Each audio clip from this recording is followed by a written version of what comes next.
Well, hello there, peeps! So this is gonna be a little series that I'll be starting here on how to get your elite transmog by reaching 1800 in solo shuffle. I'll be walking you through all the necessary steps and some unnecessary ones that you can do to accomplish this goal. In the first part we shall be doing this with the arms warrior, but certain things we'll be going over will be universal.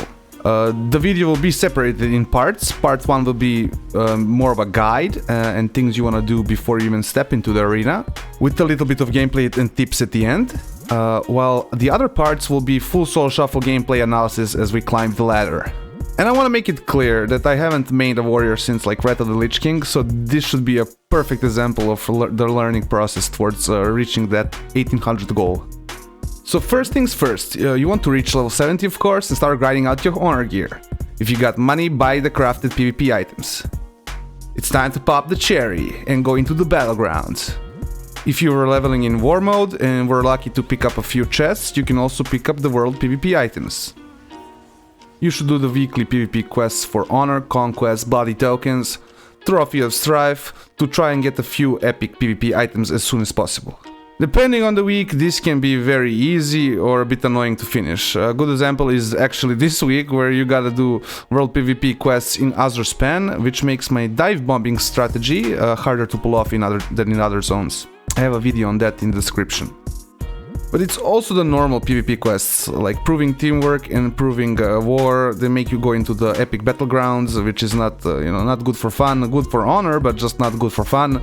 Or try to somehow get into an RBG group, which is without an achievement to link very unlikely. So ultimately, you want to try and do as much as you can to acquire trophy of strife, conquest points for max PvP item level items. Since world PvP ones are lower item level, I prefer to use it on off pieces, since main pieces will be turning into the tier set.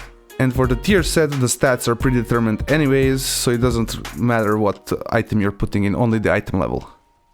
While we are talking about gearing, let's talk specifically about Arms Warrior. Since I'm not a main warrior, I can only really assume what the meta is by what the highest rated players are doing. So the main stat weights priority will be something like Versatility, Crit, Haste, then Mastery. But it does seem that after reaching around 20% crit, most people start investing into Haste. As long as your stats are mainly in Crit and Haste, you're definitely going to be fine. This segues us into what I think is necessary and unnecessary as far as gearing goes. What I think is 100% necessary and want to try and have is the crafted boots and enchants. And there's a few reasons why I think that. As far as the boots are considered, one part is that you get a max item level really easy if you got the primal chaos farmed on another character. The other part is of course the passive effect itself, the passive 5% additional CC reduction. Enchants you literally can look as items that go onto your items. And if you got the gold, there's no reason to skip them. If you're short on gold, at least get the weapon enchant, and if you're so short on gold that you can't get the best enchant, get a lower quality of it. The necessary ones would be the PvP helmet, elemental lariat, and crafted gem. Although on warriors the helmet is really good compared to other classes, I still think it's unnecessary compared to having the boots and the enchant. To get a decent eye level for your elemental lariat, you need to farm a lot of content, but if you have it from your PvE, then it's amazing. As far as tier sets are considered, by next week we should be able to turn 4 normal pieces into tier set items and get a full set. As you acquire conquest gear, main slot pieces, you should be turning them into the tier set pieces. I actually turned in gloves and chest pieces by the time I was pushing 1400s. I would also like to relegate to an unnecessary part, as you will do this as you climb anyways. I feel like I should make it clear that really the only thing you need to start solo shuffle is honor gear and enchants, and possibly crafted boots. Items will come as you play the game. As far as builds are considered, there is 2 variations that I see being used. First is the big nukes with Spear of Bastion, and the build I decided to use personally. There's also the bleed focused build, which I see more prevalent in the EU ladder. Ultimately, the choice for me came down to the rotation. As well, I played the bleed build, it performed really good, but I forgot to use random targets and spread red, since I didn't use it when I was doing BGs and leveling up. Ultimately, I decided to just stay with the Spear Bastion build instead of learning the bleed build. You're welcome to try it for yourself. The bleed build burst definitely feels easier to pull off overall, as there is no aiming or anything. The roll is likely also to hit more targets, so you're definitely welcome to try it for yourself. Just to highlight a few important talents that I think are crucial to the overall playstyle. So first is the martial prowess. This is what makes your mortal strikes go boom. Next would be tactician. This is what resets your overpowers when you use your rage spenders. The only really talent choice node, how would you call it? Blunt instruments versus warbreaker. The only reason to use warbreaker is to make sure you hit all the targets with your debuff in situations where there is pets. Otherwise, always go blunt instruments. Battle Lord would be next, I think. Just resets your mortal strike every time you do overpower. Of course, increases overpower damage. Fatality. Now, this, like, one stack of this is like basically like nothing, but you can just feel yourself drooling as you're getting more and more stacks, and you will have a perfect example of this later in the gameplay section, as I'm basically, I think I get like 7 or something like that stacks, and the execute at 30% just finishes off the target. So it can be a really good talent if you have a lot of stacks. Next would be Unhinged. This was what makes your Blade Storm cast 2 mortal strikes at random enemy targets. This of course chains in with the Blade Master's Torment talent, and this is very important to your overall burst rotation. On the warrior side, the only 2 choices I would say you can remove these 2 if you do not have a need for a shield break or an immunity break, and you can put it in somewhere else, but otherwise I would just stay with these talents. I think they're really good. As far as the PvP ones are considered though, this would be like the standard Warbringer, Sharpened Blade, Disarm. You can then swap out Disarm for Master and Commander, War Banner, Storm of Destruction, if you have nothing that you can disarm, Death Sentence, Duel. I would not use Duel in 3s in solo shuffle, but you can even use Duel if you're not going to be targeted. So there's a lot of choices if you're not going to be using Disarm. But I would always stay with Warbringer and Sharpened Blade. Now we come to the most important part, in my opinion, which is training yourself for PvP. The basic being your sustain and burst rotations. The way you wanna train these is of course by going to my best friend, the target dummy, and doing your rotation. This might sound silly, but it's the most important thing to make your damage come out without thinking about it, and actually let you focus on the match itself. You will confirm your level of training by going into BGs and trying to pull off what you have practiced. If you're having trouble with this, then you know that you have to put in more time with the training dummy. With arms, I will start off with the base rotation, which I think is very simple. Execute Mortal Strike overpowered priority. The only nuance comes from having Sharpened Blade and trying to have at least 1 stack of Martial Prowess before you Mortal Strike. Moving on, what I call the mini burst rotation, which is when you have your Warbreaker up or your Colossus Smash. You want to have 2 stacks of Martial Prowess, Sharpened Blade, and your stun before you go for the Colossus Smash into a big Mortal Strike, followed by your sustained rotation. I also want to note that basically you want to use sweeping strikes on cooldown, preferably as you're going in, so you don't have to waste globals as you're bursting. The final is your full burst rotation, which does have a preferred ability rotation. You want to have 2 stacks of Martial Prowess and Sharpened Blade as usual. Colossus Smash followed by Spear into Avatar. After the 2 unhinged procs on your Avatar, Blade Storm, you want to cancel it and start doing your sustained rotation. This won't always be the case. Sometimes doing your Spear right away to make sure it hits is the better option, followed by Colossus Smash into Avatar. As long as you're doing something resembling this, you will be fine. It's all about maximizing your damage modifiers in the end. After about 10 minutes on the target dummy, you should have this down, as there is not much to the sustained rotation, and the burst is a simple use of Colossus Smash and Spear before you use Avatar, to have all the damage modifiers up when the big unhinged Mortal Strike hits. Now for some tips and tricks, while we view some Soul Shuffle gameplay. Here I unfortunately started filming late, so I can't really use it for a full game analysis, but I do go 6-0, so there's definitely some stuff to see.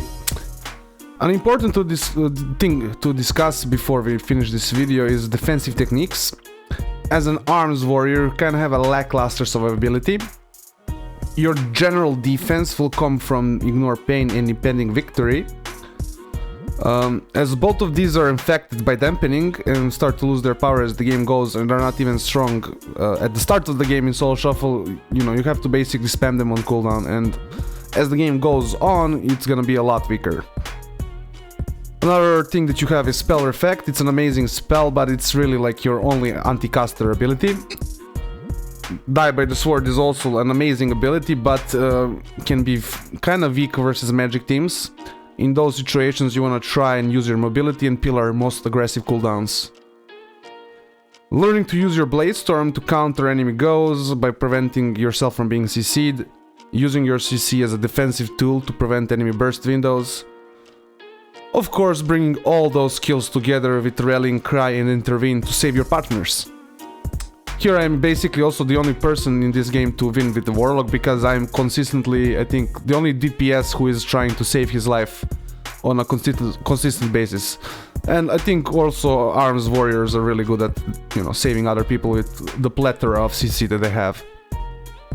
So that's about for like the defensive techniques. We're just gonna watch the game now and see, how would I say, see what happens. Here we have, I think, me and Warlock are having a little bit of a spread. I think early on we were hitting different targets, but I'm very persistent with going on the DK. The reason why I personally want to go for the DK is because the DK can't really kite you or do other things like the DH can. The DH can blur. I just feel like DH has better defense against a warrior than a DK. DK just has to tank you, right? And damn, that's where we get the big fatality proc. That's one, yeah, I just love fatality. Like, it's, I don't know if it's like the better talent. I think I've seen some other like builds without it for Spear Bastion, but I just really like when it gets fully, like, not fully stacked, you know. I don't think there's a cap to it, but when you get like 5 stacks and then the person goes to like 30%, it's almost like a guaranteed kill most of the time. I mean, of course, if they have like a fat percentage damage defense thing, then of course you're not gonna get them. Here we're just gonna go for the Warlock. Me and the DK have a really easy time doing that. I probably, if I was gonna do this, I should have like done it quicker, realistically. Like, the idea was to jump in and fear them before they can set up those things, but it was a slow execution.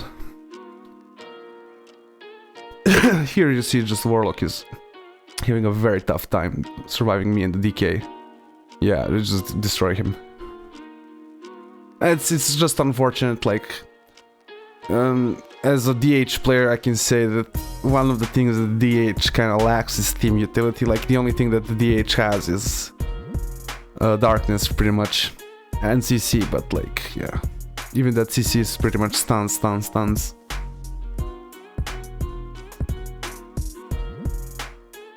Here we're, yeah, probably just gonna go for the Destro again, like he's just the best target overall.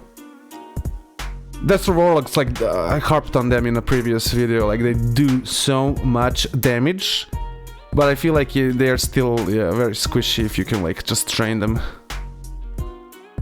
That's of course if you can train them, if you have like a double melee, especially a double melee comp, it can just, yeah, as you can see, he's just not having fun.